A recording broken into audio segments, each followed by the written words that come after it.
সুরেশ্বর সঙ্গীত একাডেমির দ্বিতীয় বর্ষ পূর্তি উদযাপন উপলক্ষে আয়োজিত হয়েছে আলোচনা সভা, পুরস্কার বিতরণী ও সঙ্গীত অনুষ্ঠান।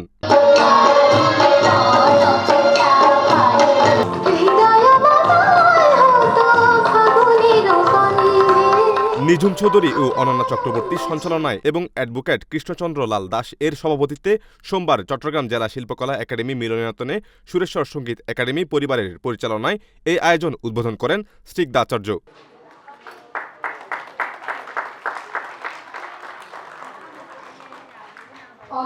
এ সময় প্রধান অতিথি হিসেবে উপস্থিত ছিলেন রুবেল দাস।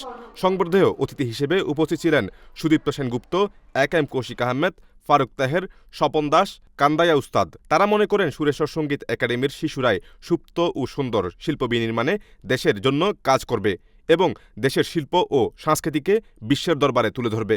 সকলকে প্রথমে সুরেশ্বর সঙ্গীত একাডেমির পক্ষ থেকে শুভেচ্ছা ও অভিনন্দন জ্ঞাপন করছি।